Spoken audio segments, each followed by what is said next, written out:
एक आदमी अपने फोन से खेलते हुए अचानक एक अजीब बात पर अटक गया। उसे सड़क से मिला एक फोन, चाहे कितनी भी कोशिश करे उसका पासवर्ड वो सही नहीं कर पा रहा। गुस्से में उसने फोन का बैक कवर खोल दिया, स्क्रू खोले और पूरा फोन खोलकर स्क्रीन और कैमरा तक बदल डाला। फिर कंप्यूटर से कनेक्ट करके उसमें एक ट्रोजन डाल दिया। उसके बाद उसी मॉडल का दूसरा फोन लिया और उसमें सब डेटा कॉपी कर दिया। अब जब असली मालिक का कॉल आया तो उसने वॉइस चेंजर लगाकर अपनी आवाज को मासूम लड़की बना दिया और बोला कि फोन गलती से टूट गया है, पर मैंने रिपेयर करवा दिया है। ये रहा एड्रेस। लड़की को कुछ शक ही नहीं हुआ और वो वहाँ आ गई। उसे रिपेयर स्लिप पर पासवर्ड भी लिखना पड़ा। बस यहीं से उसका असली डरावना सफर शुरू हो गया। लड़की को तो लगा फोन बिल्कुल नया जैसा ठीक हो गया है, पर अब उसका हर मूव, हर चैट, हर फोटो उस आदमी की नजर में था। कैमरा तक को वो रिमोट से घुमा सकता था। रात को फोन अपने आप ऑन हो जाता और उसकी पूरी जिंदगी मॉनिटर हो रही थी। आदमी धीरे धीरे उसके नजदीक भी आने लगा। उसके कैफे में ग्राहक बनकर बार बार आने लगा और दोस्ती गांठ ली। वो लड़की को पसंद आने वाले गेम खेलता था ताकि और क्लोज दिखे। इस तरह से वो उसकी रियल और वर्चुअल लाइफ दोनों कंट्रोल कर रहा था। लड़की को क्या पता था कि उसके बैंक पासवर्ड से लेकर मेट्रो रूट तक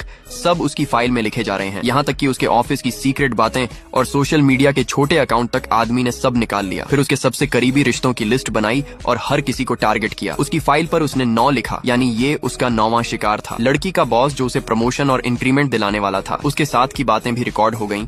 और दूसरी तरफ वो आदमी चोरी छिपे उसके घर में घुसने लगा। उसे पता चला कि लड़की को कॉन्सर्ट टिकट चाहिए, तो उसने ब्लैक में खरीदकर सस्ते में उसे दिया ताकि और भरोसा जीत ले। लड़की के पिता को हालांकि उस पर शक हुआ। उन्होंने बेटी को समझाया और उसके पास रहने का प्लान बनाया। लेकिन ये बात सुनकर आदमी ने फैसला कर लिया कि पहले पिता को रास्ते से हटाना होगा। उसी रात पिता को बेटी के नाम से एक लिंक आया। बेटी ने कहा कि ये लोकेशन शेयरिंग ऐप है ताकि आप टेंशन मत लो। वो बेझिझक डाउनलोड कर बैठे। फिर अचानक उनके दरवाजे पर पार्सल का मैसेज आया। जैसे ही उन्होंने दरवाजा खोला, पीछे से उस पर हमला हो गया। ये उनकी आखिरी रात साबित हुई। दूसरे दिन लड़की की बेस्ट फ्रेंड उसके घर रुकी। दोनों देर रात तक रूफटॉप पर बैठकर ड्रिंक करती रहीं। लेकिन सुबह अलार्म नहीं बजा और दर्जनों मिस्ड कॉल आ चुके थे। ऑफिस चैट ग्रुप में उसकी पर्सनल बातें और कंपनी के सीक्रेट वायरल हो चुके थे। सोशल मीडिया पर उसे ट्रोल किया जाने लगा और बॉस ने भी निकाल दिया। अब वो अकेली पड़ गई। पुलिस तक गई, लेकिन सबूत उसी के फोन से थे, इसलिए केस नहीं बना। दोस्त के साथ लौटते समय पिता का मैसेज आया कि कैफे बंद है। दोनों सीधा वहाँ पहुँचे। तभी वही आदमी वहाँ पहुँच गया। उसने फोन चेक करने का बहाना किया और बोला कि इसमें ट्रोजन है। लड़की ने कहा, मैंने तो कुछ भी इंस्टॉल नहीं किया। फिर ये वायरस आखिर कब डाला गया? आदमी चुप हो गया और बाहर निकल गया।